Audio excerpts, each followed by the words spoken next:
অনুষ্ঠানটা হবে সেটা কিছুটা ইন্টারাক্টিভ করতে চাইছি, কারণ যারা স্কুল চিলড্রেন আছো, এখানে স্কুলের আছো, আমি ভেবেছিলাম ক্লাস 5 থেকে অনওয়ার্ডস থাকবে, সেই হিসাবে একটু বানানো আছে। কিছুটা প্রিলিমিনারি বেসিক হয়ে যাবে ব্যাপারটা, কারণ আজকে শুনলাম 11-এর ছেলেরা আছো, ছেলেমেয়েরা আছো, তা তোমরা হয়তো অনেকটাই জানো, কিছুটা সরল করে এটা বানানো আছে। তাহলে ইন্টারাক্টিভ করি আমরা, বোর হয়ে হোক, যতটা তোমরা জানো শেয়ার করো, যতটা আমি কিছুটা যদি জানি সেটা শেয়ার করবো তোমাদের সঙ্গে। দেখা যাক কতটা কি জানতে পারি। ভালোর দিকে পড়ছে, খারাপের দিকে পড়ছে, বা কিছুটা ভালো কিছুটা খারাপ মিলিয়ে ওভারঅল কি আসছে। আর এখানে দেখা যাচ্ছে ক্যানোপি বেসিক্যালি নেচার ক্লাব আমাদের কলেজের যেটা আছে, আমরা বেশ কয়েকজন টিচিং স্টাফ, তার সঙ্গে স্টুডেন্ট ভলেন্টিয়ার থাকে, আমরা মিলে এই নেচার ক্লাবটা তৈরি করেছি। এটা কাজটা কি? এটা কাজ বেসিক্যালি যারা কলেজ স্টুডেন্ট আছে তাদেরকে নেচার লাভার বা নেচার এনথুসিয়াস্ট বানানো। তাদের মধ্যে অনেকের মধ্যে অনেক থাকে পোটেনশিয়ালিটি, সেটা হয়তো ঠিকঠাক জায়গা পায় না বলে ফ্লারিশ করতে পারে না, সেইটা যতটা সম্ভব তাদের মধ্যে ডেভেলপ করানো। সেটাই হচ্ছে গিয়ে ক্যানোপির কাজ। ক্যানোপির অনেক ধরনের কাজ রয়েছে, সেগুলো ডিটেলসে পরে আলোচনা করা যাবে। Next slide. এখানে 3টে ছবি আমি একটা কলেজের মধ্যে দেওয়া আছে। প্রথমেই বলে নিই, এর মধ্যে বেশ কিছু ছবি আমার নিজের তোলা আছে, আর বেশ কিছু হচ্ছে ফ্রম ইন্টারনেট, আমি সোর্সটা নিয়েছি। সময় কমে বানাতে হয়েছে বলে, স্লাইড সংখ্যাটা ছোটো করতে হয়েছে বলে পুরোটা আমি দিতে পারিনি। প্রথমেই আমি এই জন্য ডিসক্লেমার দিয়ে দিলাম, কিছু ছবি ফ্রম ইন্টারনেট আমি এখানে কিন্তু ইউজ করেছি। আমি জানতে চাইছি একদম এই 3টে ছবি কারা কারা তিনটেই চেনো, একটু হাত তুলবে। 3টে প্রাণীর ছবি আছে এখানে, বা দাঁড়িয়ে পড়ো, হাত তুললে হয়তো পেছনে আমি দেখতে পারবো না। যে জানো 3টে প্রাণীকেই চেনো সে একটু হাত দাঁড়িয়ে পড়ো।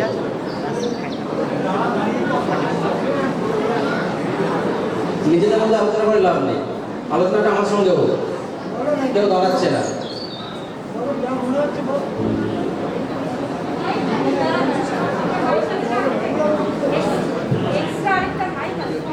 আচ্ছা, আমি প্রথমটা একটুখানি জাস্ট আইস ব্রেকিং সিস্টেম টাইপের করি।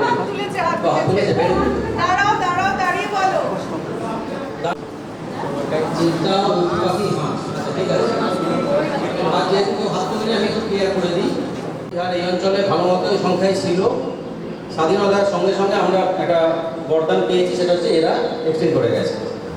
চিতা, ইন্ডিয়ান চিতা এখন আর ওয়াইল্ডে এক্সিস্ট করে না, মানে আমরা চাইলেও এখন আর ইন্ডিয়ান চিতা কোথাও জঙ্গলে গিয়ে দেখতে পারবো না, কারণ সেটা এক্সিস্টই করে না, পৃথিবী থেকে উঠে গেছে প্রাণীটা।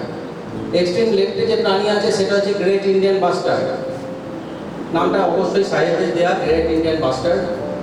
এটা এই মুহূর্তে 2020 রিপোর্ট বলছে 150খানা প্রাণী পৃথিবীতে টিকে আছে। 2020 রিপোর্ট। 2021 রিপোর্ট হচ্ছে সেটা আরও 15% কমে গেছে, তার মানে আরও 20-22টা কমে গেছে। 2022 চলছে, অ্যাট অ্যান অ্যাভারেজ অফ 15% হিসাবে কমছে প্রত্যেক বছর। হয়তো 25-26-এ গিয়ে extinct from the wild announce হয়ে যাবে। কোথায় পাওয়া যায়? বালিকেটটা, গ্রেট ইন্ডিয়ান বাস্টার্ড। মেনলি কিছু পাওয়া যায় এখনও জয়সলমীর এলাকায়, রাজস্থানে। কমছে কেন? কমছে তার কারণ ওই অঞ্চলে হাই টেনশন লাইন প্রচুর মাত্রার ওপর দিয়ে যেগুলো গেছে, এরা যখন উঠে যেতে যায় তখন সেই হাই টেনশন তারে গিয়ে হিট করে মারা যায়। এদের মরার একটা বড় কারণ হচ্ছে এই সায়েন্টিফিক ডেভেলপমেন্ট। হাই টেনশন ওয়ারের জন্য কিন্তু এদের লাস্ট 50 ইয়ার্সে মোটামুটি 75%-এর বেশি পপুলেশন শেষ হয়ে গেছে। সেই কারণে এখন কথা চলছে যে মাটির তলা দিয়ে তার যা। ডান দিকে হচ্ছে পিঙ্ক হেডেড ডাক, উট পাখি নয়, এটা হচ্ছে পিঙ্ক হেডেড ডাক, হাঁস জাতীয় পাখি। এও লাস্ট দেখা গেছে 1950 সালে ভারতবর্ষে, তারপর থেকে এরা কোনো অস্তিত্ব নেই, আর দেখা পাওয়া যায় না। এবং IUCN থেকে বলে দিয়েছে এটা এক্সটিংক্ট ফ্রম দ্য ওয়াইল্ড, পৃথিবী থেকে অবলুপ্ত হয়ে গেছে প্রাণীটা। তাহলে দুটো অবলুপ্ত হয়ে গেছে আর একটা যাবো করছে, মানে আমাদের পরের প্রজন্ম দেখতে পাবে না। দ্যাটস ফর দেখি পরেরটা নেক্সট প্লিজ। এটা আশা করি সবাই চেনো এই প্রাণীর ছবিটা, আমি জানি না আমার জেনারেশন। এটা নাম হচ্ছে আমাদের এখানে সবাই জানি আমরা শুশুক বলে, শুশুক প্রাণী। আমরা আমাদের ছোটোবেলায় প্রচুর দেখেছি, গঙ্গায় স্নান করতে গেলে গায়ের পাশ দিয়ে ভুস করে উঠে নেমে যেত, কিন্তু আনফর্চুনেটলি এখন সেরকম সংখ্যায় দেখা যায় না, ওদের সংখ্যাও ভীষণ রকমভাবে কমে এসেছে। প্রবলেম বিভিন্ন রকমের আছে, সেই নিয়ে ডিসকাস করলে অনেক বড় হয়ে যাবে। মেজর প্রবলেম যেটা সেটা কিন্তু পরিষ্কার জেনে রাখো হিউম্যান ইন্টারফেয়ারেন্স। যাবতীয় যে সমস্ত প্রাণীদের অবলুপ্তির কারণ হচ্ছে মোস্ট অফ দ্য কেসেসে মানুষ হচ্ছে একমাত্র দায়ী। যতদিন মানুষ ছিল না এরা দিব্যি সার্ভাইভ করছিল নেচারে, মানুষ যেই এলো এদের এক্সিস্টেন্স ক্রাইসিস শুরু হয়ে গেল। নেক্সট নেক্সট এইটাকে কে চেনো? এই প্রাণীটাকে বিড়াল। বন বিড়াল বলছে। আর কেউ বলবে? অবশ্যই বিড়াল জাতীয়। বাঘডোল, ভেরি গুড। দেখো বাঘের মতো বড়। আমাদের সবাই জেনে রাখা উচিত যে গভর্নমেন্ট অফ ওয়েস্ট বেঙ্গল এই প্রাণীটাকে আমাদের রাজ্য প্রাণী স্ট্যাটাসে দিয়েছে। আমরা কিন্তু অনেকেই জানি না, অনেকেই অ্যাওয়ার্ড নই। এই অ্যাওয়ারনেসের অভাব, অবভিয়াসলি সাইজে ছোটো হয়, কিন্তু দেখা গেলে যেটা কী হয়, একটা চাঞ্চল্য পড়ে যায়, এই একটা আজব প্রাণী দেখা গেছে।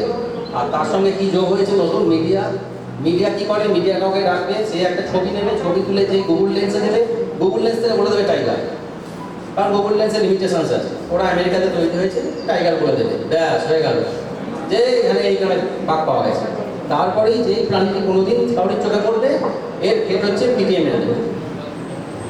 এটা পরিষ্কার। এর ইংলিশ নাম হচ্ছে ফিশিং ক্যাট। ফিশিং মানে হচ্ছে মাছ ধরে খায়, ও মানুষকে তেরেকে কামড়ায় না, কিছুই না। কিন্তু ওই অজ্ঞতা গুগল লেন্স বলে দিচ্ছে বাঘ একটা অন্য ধরনের প্রাণী, যেহেতু সচরাচর দেখা যায় না।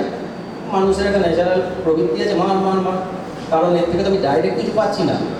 হ্যাঁ, এই যদি আমার বাড়িতে সবজিটা বয়ে দিয়ে যেত তাহলে বলতাম না না থাক থাক বাবু সবজি বয়ে দিয়ে যায়। আমরা এরকম উপকারটাই দেখি আর কি। নেক্সট এটা সবাই চেন, এটা নিয়ে আমি আর যেতে যাচ্ছি না। এটা হচ্ছে সাদা বুক রাজ্য পাখি। যদি কেউ কোথাও জিজ্ঞেস করে তোমাদের যে রাজ্য পাখি কি, আমাদের ওয়েস্ট বেঙ্গলের রাজ্য পাখি হচ্ছে এই সাদা বুক মাছরাঙা।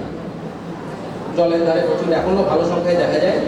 ফর্চুনেটলি এর সংখ্যাটা এখনও থ্রেটেড নয়, ভালো সংখ্যাতেই পাওয়া যায়। নেক্সট, আচ্ছা এইখানে আমি একটা গ্রাফ দেখিয়েছি, হয়তো পেছন থেকে দেখতে একটু অসুবিধা হবে কারণ নেট থেকে ডেটাটা নেওয়া। এই গ্রাফটায় কি দেখাচ্ছে, একটা লাইন, রেড লাইন তলাতে শেষ মুহূর্তে গিয়ে স্পাইকটা হয়েছে। এটা হচ্ছে হিউম্যান পপুলেশন, ওয়ার্ল্ডের হিউম্যান পপুলেশন। এখানে তোমরা যদি দেখো দেখবে মোটামুটি 1500-1600 সাল অব্দি লেস দ্যান 1 বিলিয়ন ছিল, 100 কোটিরও কম ছিল, 50 কোটি 60 কোটি এরকম ছিল। মানে যখন মুঘল সম্রাটরা ভারতে এসেছিল মোটামুটি সেই সময়ের কথা বলছি। গোটা পৃথিবীতে 1 বিলিয়নের কম ছিল হিউম্যান পপুলেশন। তারপরে কী হলো, টেকনোলজি ডেভেলপমেন্ট হলো, মেডিসিনের ডেভেলপমেন্ট হলো, লাইফস্টাইল চেঞ্জ হয়ে গেল, দিয়ে আমাদের লাইফ এক্সপেক্টেন্সি বেড়ে গিয়ে এবং ফেভারেবল কন্ডিশনতে হঠাৎ করে হিউম্যান পপুলেশন কতফোল্ড বেড়ে গেল। তাহলে বেড়ে গেল, ক্ষতিটা কী হলো? ক্ষতিটা যেটা হলো সেটা হচ্ছে আজকে যদি তোমরা দেখো যেতে যেতে কোথাও একটা গাছ আছে, কিছু আছে, 15 দিন পরেই দেখবে গাছটি কাটা পড়লো, সেখানে হচ্ছে গিয়ে একটা বাউন্ডারি করা হচ্ছে, তারপরে একটা বাড়ি উঠে গেল। এটা একটা ডাইরেক্ট যে আমাদের এই যে 700 কোটি, তার তো দৈনিক একটা চাহিদা আছে, প্রয়োজন আছে। প্রয়োজন কোথা থেকে পাবো? প্রয়োজন পাবো হচ্ছে গিয়ে শস্য ফসল পেতে গেলে কী করতে হবে? আমার এক্সিস্টিং যা চাষের জমি আছে তাই দিয়ে যদি না তুলে তখন কী করবো? পাশে যেগুলো জঙ্গল আছে কাঠ, জঙ্গল কেটে চাষের জমি বানা হয়ে গেল। জঙ্গল কাটা করে চাষের জমি হচ্ছে। তারপরে কি হচ্ছে? তারপরে বহু লোক আছে মাছ খায়, বাঙালিরা তো মাছ খাই। তাহলে এত বাঙালির মাছের সাপ্লাই দিতে গিয়ে কী হচ্ছে? সমুদ্র মাছ শূন্য হয়ে যাচ্ছে। এইসব ঘটনাগুলো হচ্ছে। এটা কিন্তু মানুষের সংখ্যা যত সংখ্যাই বাড়ছে, অন্য species other than human being সেই একই হারে বা হয়তো তার থেকে বেশি হারে কমছে। এবং এটা তোমরা জেনে রাখো যে লাস্ট 50-60 বছরে মোটামুটি যত স্পিসিস পাওয়া যেত তার 2/3 মানে 3টে স্পিসিসের মধ্যে 2টো স্পিসিস তারা কিন্তু এক্সটিংশনের থ্রেডের দিকে চলে যাচ্ছে। বিভিন্ন স্পিসিস, নট অনলি টাইগার। আমরা সবাই জানি টাইগার প্রজেক্ট, যে বাঘের সংখ্যা কমে যাচ্ছে। বাঘ খুব ভিআইপি টাইপের প্রাণী এখন হয়ে গেছে ভারতে। ওই ভিআইপি প্রাণী কী হচ্ছে? একটু ট্রিটমেন্ট পাচ্ছে, লোকে জানে যে বাঘ কমে যাচ্ছে, যে ঠিক আছে বাঘ একটা মারাটা সবাই জানে। হরিণ মেরে একজন ফিল্ম স্টার তো ভয়ানক দশা হয়ে গেল আর কি। সেই তারপর থেকে কী হলো, লোকে জানে বাবা হরিণ মারিস না। যদি সলমান খানের ওই অবস্থা হয় তাহলে আমি তো 50 একটা ভিআইপি স্ট্যাটাস পেয়েছি। কিন্তু ধরো মৌমাছি কোনো স্ট্যাটাস পেয়েছে? কিচ্ছু না। কিন্তু মৌমাছি কী করে? গোটা পৃথিবীর যত গাছ আছে তাদের পরাগযোগের জন্য মেন হচ্ছে গিয়ে দায়ী হচ্ছে মৌমাছি যদি পৃথিবী থেকে চলে যায়, অবলুপ্ত হয়ে যায়, তাহলে জেনে রাখবে যে আম গাছে আমের ফুল আসবে কিন্তু কুটি আসবে না, আম হবে না। এটা আমরা কেউ ভাবি না। আমরা আমাদের ছোটবেলার কথাও বলছি, যারা বয়োজ্যেষ্ঠ আছে তারা তো আরও ভালো বলতে পারবে। শীতকালে খুব বেশি মাত্রায় অ্যাফিডস পোকা হতো, প্রচুর প্রচুর অ্যাফিডস পোকা হতো। আমরা হলুদ জামা পরে বেরোতাম না, কারণ হচ্ছে চোখে মুখে ঢুকবে। এখন জমিতে গেলে আর ওই পোকা দেখা যায় না। কেন? তার কারণ আমরা প্রচুর পরিমাণে পেস্টিসাইড দিয়ে দিচ্ছি। আগেই মেরে দে, ওটা পেস্ট, ওটা আমার ক্ষতি, মেরে দিলাম, সেই পোকা চলে গেল। পোকা চলে গেলে কী ক্ষতি হলো? ওই পোকা খেয়ে কেউ তো বাঁচত। বেশ কিছু ফিঙে পাখির মতো কিছু পাখি ছিল যারা ওই পোকা খেয়ে বাঁচত। এবার তাদের এক্সিস্টেন্সে ক্রাইসিস চলে এলো, তারা খাবার পাবে কোথায়? এইবার দেবে ধান খেতে ওইসব জায়গায় এসব পাখিও এখন আস্তে আস্তে কমে যাচ্ছে, এবং কমছে, খুব দ্রুত হারে কমছে। মানে এইভাবে যদি কমে তাহলে আগামী 15-20 বছরের মধ্যেই, মানে তোমরা যারা স্কুল চিলড্রেন আছো তাদের বলছি, তোমাদের পরের প্রজন্ম যে কতদূর দেখতে পাবে খুব সন্দেহ আছে। মানে তখন তোমাদের গল্প করতে হবে যে আমাদের সময় ছিল, দেখেছিলাম।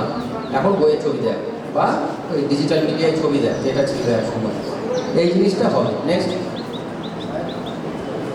আচ্ছা, এই ছবিটা তো সবাই জন্য, এটা নিয়ে জিজ্ঞেস করছি না। এই ছবিটার ব্যবহারটা বলে দিচ্ছি। ব্যবহারটা হচ্ছে গ্রাম বাংলায় শীতকালে খুব বেড়ে যায়, এখনও স্টিল নাও গ্রাম বাংলায় শীতকালে খুব বেড়ে যায়। সায়েন্সের একটা অবদান, সেই সায়েন্সের অবদান নিয়ে কী করে, ঠকাস করে মেরে, ওই যে শীতকালে পাখিগুলো আসে আমাদের এখানে, সেগুলোকে মেরে বনভোজন হয়, খাবার জোগাড় করা হয়। একটা দুটো মারলে প্রবলেম হয় না। তোমাদের কোশ্চেন করতে পারো তোমরা যে স্যার আমাদের এখানে তো আগেও তো মারতো না, তা তো নয়, তাহলে এখন এত কেন কথা হচ্ছে? তার কারণ আমার জিনিস রয়েছে 100টা, আগে 5টা লোক মারতো, 5টা মারবে, 95টা থাকতো, সেই 95টা আবার 100 হয়ে যেত। এখন 100টার জন্য 2000 লোক মারতে শুরু করেছে। তাহলে কী হবে? 100 খুব তাড়াতাড়ি ফুরিয়ে যাবে। গল্পটা সেখানে। তাহলে এই যে সায়েন্সের ডেভেলপমেন্ট, এটা কিন্তু অ্যানিম্যাল কিংডমের জন্য, আদার দ্যান হিউম্যান বিং, এটা তো হিউম্যান বিংয়ের জন্য খারাপ, আমি বলছি না এটা হিউম্যানদের জন্য ভালো, মানে কাউরির জন্যই ভালো না। নেক্সট। রিলেট করতে পারছো এটা কোথাকার ছবি, কিসের ছবি? লালগড় জঙ্গলে কদিন আগে একটা জিনিসকে মারা হয়েছিল, জানো কাকে মারা হয়েছিল? গ্রামবাসীরা ঘিরে ধরে মেরেছিল, এই ধনুক বন্ধক দিয়ে। শিওর হতে পারেনি, শেষে বলছেন যে ধনুক দিয়ে যতটা কি, মানে একটা প্রবল আক্রোশ, এই আক্রোশটাই বহিঃপ্রকাশ। এটা কারণ সে হয়তো মরেই গেছে, সে বাঁচার অবস্থায় নেই, তাও আক্রোশে মানুষ হচ্ছে করছে এই জিনিসটা লালগড়ের জঙ্গলে। নেক্সট। আচ্ছা, এখানে একটাই পাখি দুটো ছবি দেওয়া হয়েছে। এটা যে বিজ্ঞানের অবদান, আমি বলছিলাম না বিজ্ঞানের কিছু অবদানও আছে।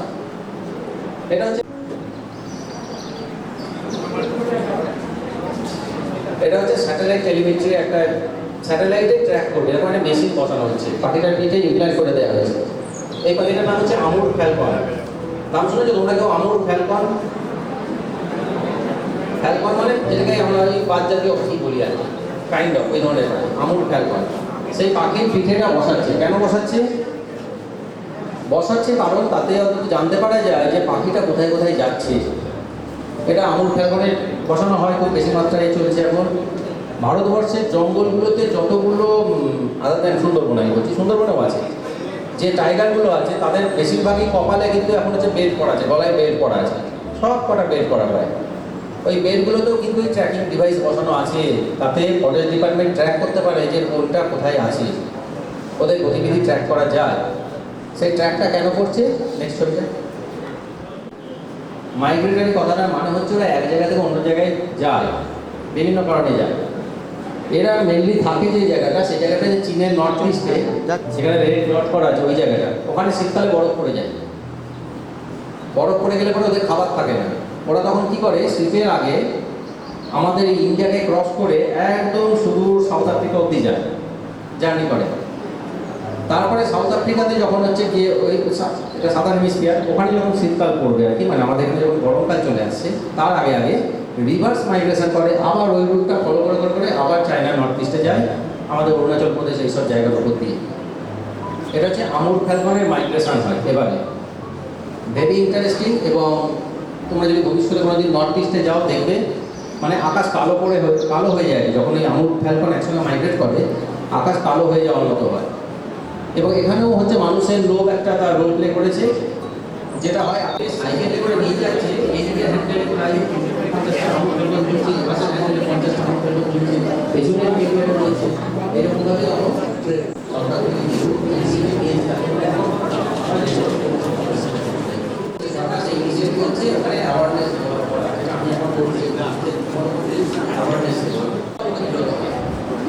মাছটা কিন্তু মানে ডেভেলপ করেছে। নেক্সট, আচ্ছা আমুর ফ্যালকনের মাইগ্রেশন পাত্রটা দেখি মাস দুয়েক পরেই দেখা যাবে, বর্ষার ঠিক আগে আগে বা যখন কোথাও বর্ষা শুরু হলো। এটার নাম হচ্ছে ওয়ান্ডারিং গ্লাইডার। ওয়ান্ডারিং মানে ঘুরে ঘুরে বেড়ায়, গ্লাইড করে ঘুরে ঘুরে বেড়ায়, ওয়ান্ডারিং গ্লাইডার। কেন দেখালাম? Next slide please. এত ছোট্ট ফড়িং একটা, এও মাইগ্রেট করে, এবং কোথায় মাইগ্রেট করে? ওই সাউথ আফ্রিকা থেকে এখানে ছবিটাই মহারাষ্ট্রটি দেওয়া আছে, এটা কিন্তু আমাদের এখানেও চলে আসে। ঠিক এই রুট ধরে ওয়ান্ডারিং গ্লাইডার কিন্তু মাইগ্রেট করে। কখন মাইগ্রেট করে? ঠিক যখন আমুর ফ্যালকন যায় সেই সময় এরাও মাইগ্রেট করে। এটা হচ্ছে নেচারের অদ্ভুত একটা সিনক্রোনাইজেশন, যে আমুর ফ্যালকন যাচ্ছে, লাখ লাখ আমুর ফ্যালকন আর কোটি কোটি ওয়ান্ডারিং গ্লাইডারও যাচ্ছে। আমুর ফ্যালকন হচ্ছে গিয়ে পোকা খাওয়া পাবে, ওই উঠতে উঠতে বেশ মনের আনন্দে আরব সাগরের ওপর পোকা ধরছে আর খাচ্ছে। নেচার থেকে ব্যালেন্স করে রেখে দিয়েছে। যদি মানুষ কোনো ইন্টারফেয়ার না করে, কোটি কোটি বছর ধরে এই সিস্টেম চলছে। আমুর ফ্যালকন ওই সময় যাবে, ওয়ান্ডারিং গ্লাইডারও ওই সময়ই মাইগ্রেট করবে। এইবার প্রবলেম কী হবে? যদি আমুর ফ্যালকন কমে যায় সংখ্যায়, মানুষ মেরে মাংসের জন্য মেরে দিল, কমে গেল, তাহলে এদেরকে খাওয়ার সংখ্যা কমে যাবে, এদের সংখ্যা বেড়ে যাবে। কারণ এদের তো খায় আমুর ফ্যালকন, এবার আমুর ফ্যালকন যদি কমে যায় তখন এদের খাবে। সেম সিচুয়েশান এসছে মোটামুটি আমাদের নর্থ বেঙ্গলে। নর্থ বেঙ্গলের জঙ্গলগুলোতে বন দপ্তরের বড় হেডে হচ্ছে গিয়ে ইন্ডিয়ান বাইসন, যেটা ইন্ডিয়ান বাইসনের সংখ্যা হুহু করে বাড়ছে। কারণ কি? ওদের কোনো প্রেডার নেই। বাঘ ছিল, বাঘ মরে শেষ হয়ে গেছে, যে কটা একটা দুটো ছিল চলে গেছে ভুটানের জঙ্গল। তাহলে ওদের মারার কেউ নেই। কদিন পরে হয়তো দেখা যাবে শিলিগুড়ি জলপাইগুড়ি রাস্তায় বাইসন ঘুরে বেড়াচ্ছে, মানে সংখ্যা এরকমভাবে বাড়ছে আছে। নেক্সট, কোথায় কোথায় তোলা? এটা ফেসবুকে খুব জনপ্রিয় হয়েছে, কেউ বলতে পারবে কোথায়? না, নেওড়া ভ্যালির বাঘ এটা নয়, এটা হচ্ছে না, সুন্দরবনের না, এটা হচ্ছে বক্সা টাইগার রিজার্ভে। Buxa tiger reserve Alipurduar district, সেইখানে এই বাঘটার ছবি তোলা হয়েছে। এইটা হচ্ছে সায়েন্টিফিক ডেভেলপমেন্টের একটা প্রকৃষ্ট উদাহরণ। যেতে পারে বাঘ, এবার বাঘকে তো কি আমি টর্চ নিয়ে বুঝতে পারবো না, সম্ভব নয়। তা ওরা কী করেছে? সেই অঞ্চলে যে গাছ আছে সেই গাছের গায়ে ক্যামেরা ট্র্যাপ বসিয়ে দিয়েছিল। এইটা ক্যামেরা ট্র্যাপের ছবি।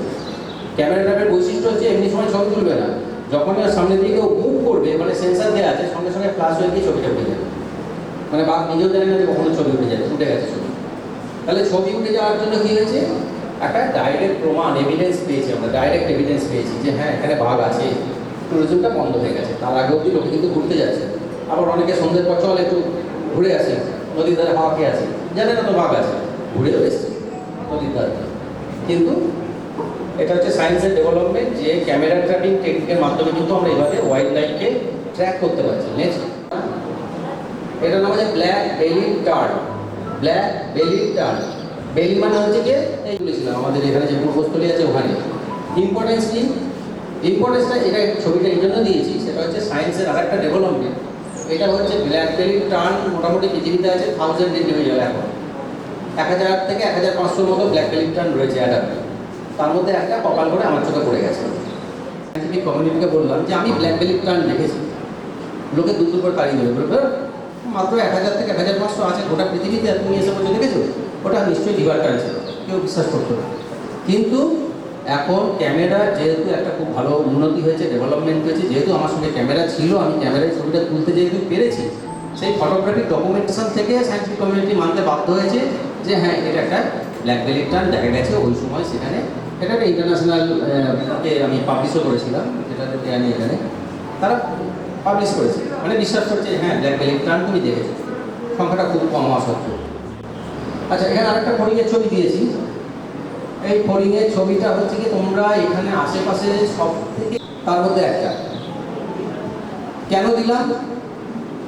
অনেকেই জানো না, নাম জানার দরকার নেই, নাম বড় ছোটো নাম আছে, ব্র্যাকিকেমিস কন্টামিনেটার, অনেক বড় ছোটো নাম আছে, দরকার নেই। নামটা দিলাম এই কারণে, কারণ এটা হচ্ছে পলিউশন ইন্ডিকেটার। ওই নামে কন্টামিনেটার আছে। কন্টামিনেটার মানে কি? কন্টামিনেশন হয়ে যাওয়া, মানে যাবতীয় নোংরা জল, বাজে জল, কারখানার সিওয়েজ বেরোচ্ছে, সেই সব জলে খুব ভালো মনে থাকতে পারে। তাহলে একটা যদি ওয়াটার বডিতে আমি এরকম স্পিসিস বেশি মাত্রায় পাই, তার মানে আমি ধরেই নিতে পারবো যে ওয়াটার বডিটার হেলথটা কিন্তু গেছে, ভালো নেই।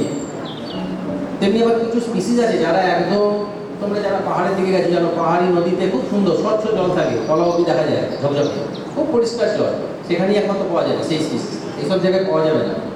সেটাও একটা ইন্ডিকেটার যে হ্যাঁ আমি এই স্পিসিস পাচ্ছি, মানে আমার এখানে ওয়াটার বডি কিন্তু খুব ভালো হ্যাবিটটা রয়েছে বা ভালো তার অবস্থানটা, এগুলো জানার দরকার। এগুলো জানার দরকার কেন? তার কারণ হচ্ছে কি, আমার পাশের যে নেচারটা, আশেপাশের নেচার রয়েছে সেটা কি অবস্থায় আছে। কারণ নেচার না থাকলে আমাদের এক্সিস্টেন্সটাও অ্যাটস্টেক হয়ে যাবে। কারা কারা বিশ্বাস করো যে নেচারে এই সমস্ত ফড়িং না থাকলে পরে আমাদের কোনো সে ক্ষতি নেই? ফড়িং দিয়েছে, আমি কি খাই নাকি রান্না করে? না, ফড়িং দিয়ে চলে গেল, কী হলো আমার? 10টা ফড়িং 15টা ফড়িং মরে গেল, ফড়িং পপুলেশন মরে গেল, আমার কী এসে গেল?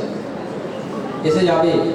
কারণ তোমরা যেহেতু 11-12 পড়ছো, তোমরা জানো যে একটা কথা আছে, ফুড চেন, ফুড ওয়েব, পতঙ্গ তোমরা পড়েছো।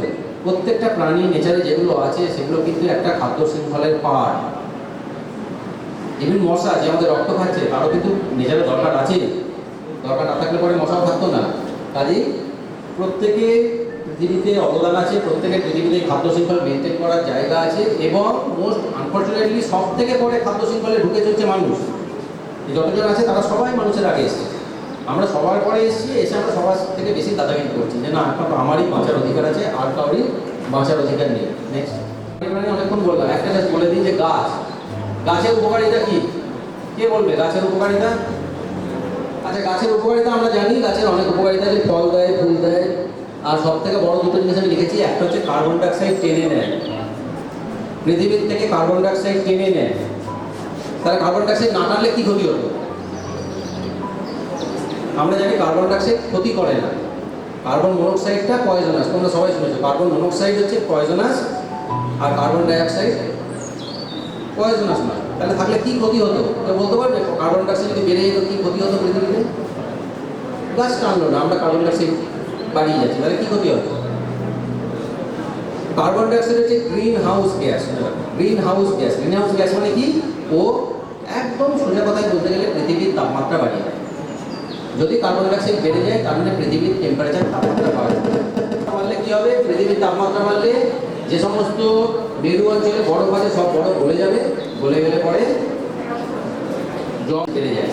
সেই কার্বন ডাইঅক্সাইডকে টেনে নিচ্ছে গাছ, প্রচুর টানছে। একটা ছোট্ট হিসেব দিচ্ছি, আমরা বছরে মোটামুটি 10,000 কেজি কার্বন ডাইঅক্সাইড ত্যাগ করি একজন মানুষ।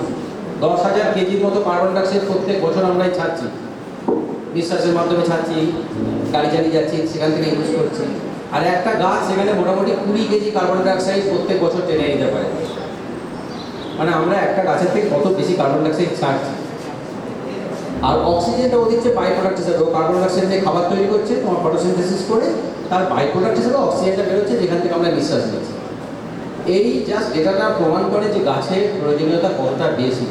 আমরা বুঝি না, আমরা ভাবি ঠিক আছে চল এই গাছটা তো ফল দেয় না, এ সোনাঝুরি গাছ লাগবে না, ধরুন করে কেটে দিলাম। এটা বেশিরভাগ মানুষের কনসেপ্টে রয়েছে যে যদি আম গাছ ভালো আম হয়, একটা নার্সারির ভালো আম গাছ থাক গুটির আম হলেও একটা ভালো নয়, টপ কেটে দেয়। মানে আমাদের কনসেপ্টটাই হয়ে গেছে যে একদম ডাইরেক্ট যেটা পাচ্ছি সেটা যদি আমাকে ফেভারেবল হয় আমি রাখবো, যদি না হয় তাহলে আমার এই পৃথিবীতেও আর থাকার অধিকার নেই, কেটে দেবে। এইটা কিন্তু ঠিক নয়, কারণ এরা প্রত্যক্ষ এবং পরোক্ষভাবে প্রতি মুহূর্তে আমাদের হিউম্যান পপুলেশন, হিউম্যান সিভিলাইজেশনকে কিন্তু সাপোর্ট দিয়ে চলেছে। কাজে তোমাদেরকেও রিকোয়েস্ট করবো, যদি বাড়ির পাশে ফাঁকা জায়গা থাকে প্লিজ পারলে একটা দুটো গাছ সেরকম লাগাও, যেটা কিনা তুমি যে কার্বন ডাইঅক্সাইড ছাড়ছ সেটা কিন্তু টানবে। নাই হতে পারে সেটা ভালো ফলের গাছ, হতেই পারে এমনি একটা গাছ, কিন্তু সেটারও দরকার আছে। আজকে মোটামুটি বলার বক্তব্য। যদি তোমাদের কাউরে কিছু বলার থাকে বা কোনো কোশ্চেন্স থাকে করতে পারো, আর যদি না থাকে তাহলে আমি সামনে রিকোয়েস্ট করবো যে পরে কি প্রোগ্রাম আছে। ধন্যবাদ।